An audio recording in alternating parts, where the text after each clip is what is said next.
একটি কথাই বলতে চাই, যদি মা বাবাকে কষ্ট দেন, আমি তাহিরের ওয়াজে আপনি আসবেন না। এটা আমার ফাইনাল কথা, একদম হৃদয় থেকে বলছি, কোরআন থাকলে হাতে নিয়ে বলছি। ইয়াবা, বাবা, ফ্যান্সি, গাঁজা, সুদ, ঘুষ, চুরি, ডাকাতি, মুনাফিকি, গীবত, মাকে কষ্ট, বাবাকে কষ্ট, নামাজ, রোজা, হজ, যাকাত, খেদমত, মহব্বত, ইবাদত, সোহবত, নেক যে কথা, ভালো কথা, হক কথা, আল্লাহ কবুল করুন। আরো জোরে এই কথাগুলো মানেন তো আপনারা? আর কে সুন্নি টিভি সাবস্ক্রাইব নাও। যুবক, তোমাকে বিদায় বেলায় একটি কথা বলতে চাই, জীবনে যদি জিরো থেকে হিরো হতে চাও, দুটি মানুষকে কখনো কাঁদাবে না। একজন হলো তোমার বাবা, আরেকজন হলো তোমার মা। কথা বলো যুবক। আমি বাবা হারিয়েছি, ওই দিন বাইজিতে কান্না করে গেছি, সারা দেশ ঘুরে বাবার জন্য কান্না করি। এই বাবা নামক বড় বৃক্ষটা যার মাথার উপরে নাই, তার মতন এতিম কেউ না। এই জন্য যুবক, যদি আমার কথা ভালো লাগে, রাত্র 2টাই বেজে গেল, আমি ভাবি নাই যে এত রাত্র পর্যন্ত এখানে থাকতে হবে। শুনুন, একটি কথাই বলতে চাই, যদি মা বাবাকে কষ্ট দেন, আমি তাহিরের ওয়াজে আপনি আসবেন না।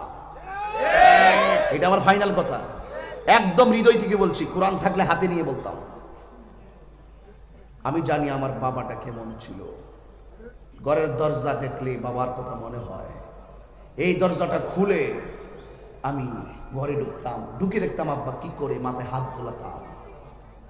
এই যুবক, আমি তোমাকেই বলছি, যে এই মুহূর্তে তুমি আজকে এসেছো, একবার খেয়াল করে দেখো, রাতের খাবার মায়ের হাতে খেয়ে আসতে পারো নাই। হুজুর কেন? আমার আম্মা কবরে। অনেকে মায়ের হাতের খাবার খেয়ে এসেছেন, হুজুর আম্মা আছে, দাঁত থাকতে দাঁতের মর্ম বোঝো। দুইটা মানুষকে চোখের পানি ফেলে কাঁদাবে না। একজন হলো মা, আরেকজন হলো বাবা। আমার জীবনে আমি অনেক তালাশ করছি, যত মানুষের অগ্রগতি দেখছি, উন্নতি দেখেছি, তার পিছনে একটি শক্তি কাজ করে, সেটা হলো তার মায়ের দোয়া। কথা বলেন না কেন? কার দোয়া? মায়ের দোয়া। যদি আমার ওয়াজ ভালো লাগে, আমি প্রতি মাহফিলে 10 মিনিট মায়ের কথা বলি। এই মাহফিল কমিটির ছেলেরা, তোমাদেরকে বলে দিতে চাই, জীবনে কোনোদিন মা বাবাকে কাঁদাবে না। মা বাবাকে কাঁদাইয়া যদি এরকম মাহফিল 100 মাহফিল করে কাজ হবে না। শুধু তাই নয়, হজ করতে গেলেও কাজ হবে না। এই জন্য মা বাপকে মহব্বত করে যদি আমার ওয়াজ শুনতে আসেন, আপনাকে স্যালুট জানাই। আর মা বাবাকে কষ্ট দিয়ে আসবেন, আমি আপনাকে ঘৃণা করলাম। কেন? মায়ের পেটের ভিতরে বাচ্চা 10 মাস হয়ে গেছে, সিজার হবে। আমি প্রত্যক্ষদর্শী, আমি সব জানি, আমি দেখেছি। ডাক্তার তার শাশুড়িকে আনছে, এনে বলছে, শাশুড়ি আপনি কি শাশুড়ি? জি, আপনার বৌমার পেটে বাচ্চা আছে, এই বাচ্চাটাকে যদি বাঁচাইতে যাই, মা মারা যাবে, আপনার বৌমা মারা যাবে, আপনার বৌমাকে বাঁচাতে গেলে বাচ্চাটা মারা যাবে, কি করব? শাশুড়ি যুক্তি দিল, বাচ্চা চলে গেল অসুবিধা নাই, আমার বৌমা যদি বেঁচে থাকে তাহলে ভবিষ্যতে বাচ্চার আশা আছে। ওকে, কাগজ দিলেন। কাগজে দেখবেন না যে কোনো অপারেশনে যান, আপনার কাছে সিগনেচার নিবেন, মারা যাওয়া গেলে কর্তৃপক্ষ দায়ী থাকিবে না, এইরকম একটা নীতিমালা আছে না? মেয়ের মা কোথায়? মেয়ের মা, তোমার কথা বলতেছো? মেয়ের মা কোথায়? মেয়ের মা কেন হলো? এটা কি আপনার মেয়ে? হ্যাঁ, মেয়ের বাচ্চার যে আপনার মেয়ের পেটের যে বাচ্চার কন্ডিশন, বাচ্চাটাকে বাঁচাতে গেলে মা মারা যাবে, আপনার মেয়ে মারা যাবে, আপনার মেয়েকে বাঁচাতে গেলে বাচ্চাটা মারা যাবে, কি করব? লিখলেন, আমার মেয়েটাকে বাঁচান।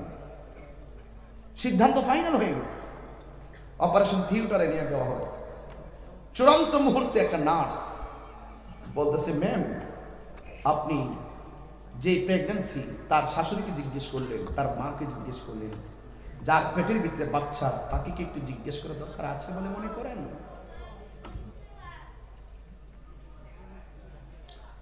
তাকে কি একটু জিজ্ঞেস করা প্রয়োজন মনে করেন? এবার তার কাছে বলতেছে, দেখো তোমার শাশুড়িকে এনেছিলাম, তোমার মাকে এনেছিলাম, তোমার পেটের ভিতরে বাচ্চা, কন্ডিশন বেশি ভালো না, ওরা বলেছে তোমার বাচ্চাটা সমস্যা হয়ে যাক, তুমি বেঁচে থাকো, ভবিষ্যতে আল্লাহর রহমতে তোমার বাচ্চা হবে। মেয়েটা ডাক দিয়ে কই, ও নার্স, ও ম্যাডাম, 10 মাস 10 দিন বুকে পিঠে লাথি আমার শাশুড়ি খাই নাই, 10 মাস 10 দিন তোল পেটে লাথি আমার মাও খাই নাই, আমার সন্তানটার আমি পেটে রাইখা অনেকবার আমি খাইতে বসছি, কিন্তু খেতে গিয়েও আমি প্লেটটা রাইখা দিছি, আমার সন্তান আমার পেটে লাথি মারছিল। পাশের বাড়ির মহিলা জিজ্ঞাসা, খাও না কেন? আমি বলেছি আমার মুখের মধ্যে রুচি নাই, মানুষকে বুঝতে দেই নাই আমার জাদুমণি লাথি মারছে। রাত্রি বেলা ঘুমের ভিতরে ঘুম ভাঙা গেল, কিন্তু আমি ঘুম থেকে উঠে চোখের পানি ফালায়া কেঁদেছি। আমার স্বামী আমাকে বলছে, কাঁদো কেন? আমি সেদিন বলি নাই আমার জাদুমণি আমার লাথি মেরেছে, আমি বলেছিলাম আমি খারাপ স্বপ্ন দেখেছি।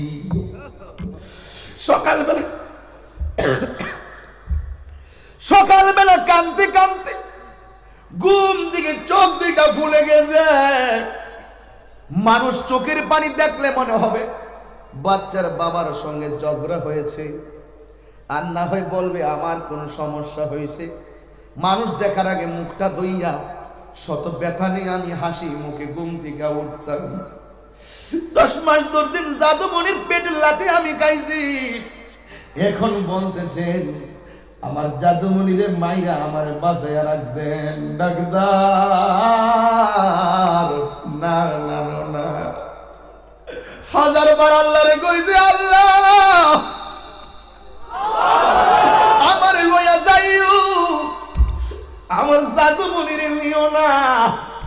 এই কথা বলিলা ওই লোকটা চোখের পানি ভালাইয়া ওই মেয়েটা কান্দে। আর নার্সরে ডাক দিয়ে কই, নার্স গো, আমি তো আমার শাশুড়ির পেটের ভিতরে বাচ্চা না, আমার মায়ের পেটের ভিতরে বাচ্চা না, আমার পেটে বাচ্চা। ও ডাক্তার, জীবন যদি দিতে হয় আমি জীবন দিয়ে দিব, কিন্তু আমার জাদুমণিরে আপনি বাঁচাইয়া রাখে। যেই দুঃখিনী মা, যেই দুঃখিনী মা হাইরে আমায় করেছে লালন, করেছে লালন, আমি কেমনে দিব ওই দুঃখিনী মায়ের দাফন, আমি কেমনে দিব ওই দুঃখিনী মায়ের দাফন। মাগো তোমার মতো নয় না কেহ, আমায় কোলে টানি। মাগো এই তোমার মতো লয় না কেহ, আমায় কোলে টানি। আঁচল দিয়ে মুছি নাকি, আঁচল দিয়ে মুছি না কেউ আমার চোখের পানি। হাইরে মা জননী আমার, হাইরে মা জননী। দরজাটা খুলতে খেয়ে যায় ধোঁকা, মা বুঝি বলছে এলে নাকি খোকা। দরজাটা খুলতে খেয়ে যায় ধোঁকা, বাবুজি বলছে এলে নাকি খোকা। বুকের ভেতরটা নড়ে চড়ে ওঠে, বুকের ভেতরটা নড়ে চড়ে ওঠে, চোখ বেয়ে জল নেমে আসে, শুধু মানে শুধু মানে শুধু মানে শুধু মানে। জানি ফিরে পাবো না হারানো তিথি, মা শুধু আজ তাই প্রেমে বাঁধা স্মৃতি, জানি ফিরে পাবো না হারানো তিথি।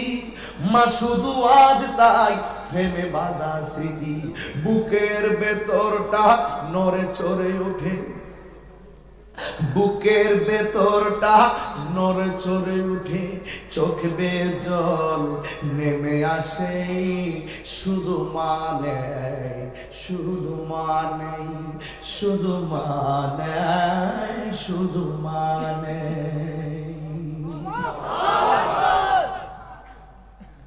2 দিন ধরে আমি বাড়িতে নাই, মনে হচ্ছে আমার কাছে আমি 2 বছর ধরে আমার মাকে দেখি না। এই জন্য যুবক এখন তোর মুখটা বেজার হয়ে গেছে। অনেক ভাই চোখের পানি ফেলায় কান্না শুরু করছে। কেন? বাবার কেন মিটার আছে ঘরের ভিতরে, বিদ্যুৎ বিল দিতেছো এখনো, বাবার কিনা খাট আছে ঘরের ভিতরে, এখন আরামে ঘুমাইতেছো, বাবার ঘরটা বেঁধে গেছে, ঘরটাই আছে, কিন্তু তোমার বাবা অন্ধকার ঘরে। কথা বলেন ঠিক কিনা বলে? এই জন্য যুবক কি বলতে চেয়েছি, মার দোয়া থাকলে ওলি হওয়া যায়, মায়ের দোয়া থাকলে ওলি হওয়া যায় কি যায় না? আর জবান খুলে বলো যায় কি যায় না?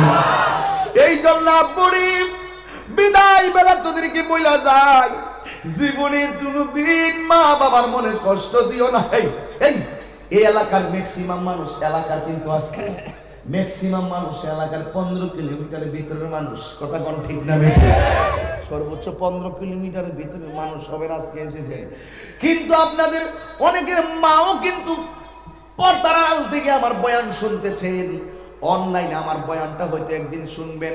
আমি আমার আম্মারে কইয়া যাই, আম্মা গো, তোমার সন্তান আজকে আমার সামনে বসে চেহারাটা মলিন কইরা ফেলাইছে, তোমার সন্তান আমার সামনে বসা মনটা বেজার, চোখের পানি ফালাইয়া ফালাইয়া হু হু করে কাঁদতেছে।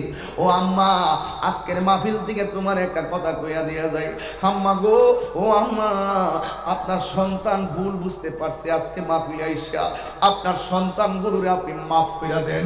ও সন্তান, তুই কইয়া যাই, তোর মা হয়তো বাড়িতে আছে, আমার কথা বলে মনে হয় শুনে না, আজকে রাত্রে বাড়িতে যাই আমার পায়ে ধরে কইবি, আম্মা, ও আম্মা, তাহিরি হুজুর বলছে আজকে লক্ষ লক্ষ বাংলাদেশের মানুষ তাহিরি সাহেবের জন্য কেউ দেখতে আসে, কেউ বয়ান শুনতে আসে, একটা পরিচিতি, এতগুলো অবস্থান, এটা নাকি তার মায়ের দোয়ার কারণে হয়েছে।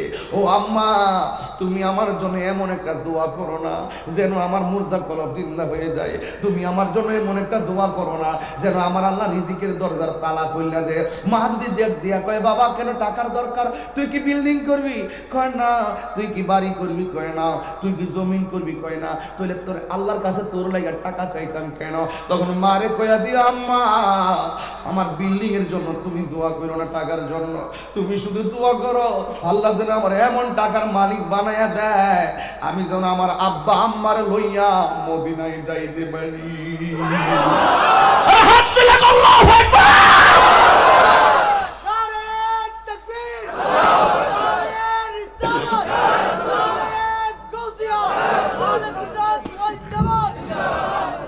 বাবাকে তোমরা কাবা জানিও, মদিনা জানিও, মাকে যদি গো তারা বেঁচে থাকে, বাবার মুখেতে মায়ের মুখেতে যে তুলে দিবে গো খানা, তাতে খুশি রব্বানা।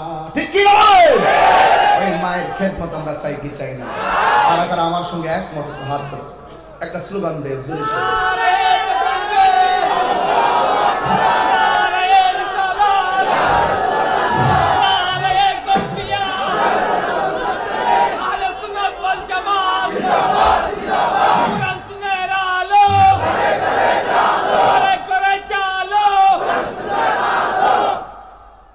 আল্লাহ পাক, আমি 2টা ধারায় ওয়াজ করেছি, একটা হলো আউলিয়া কেরামের সোহবত, আর একটা হলো মা বাবার খেদমত।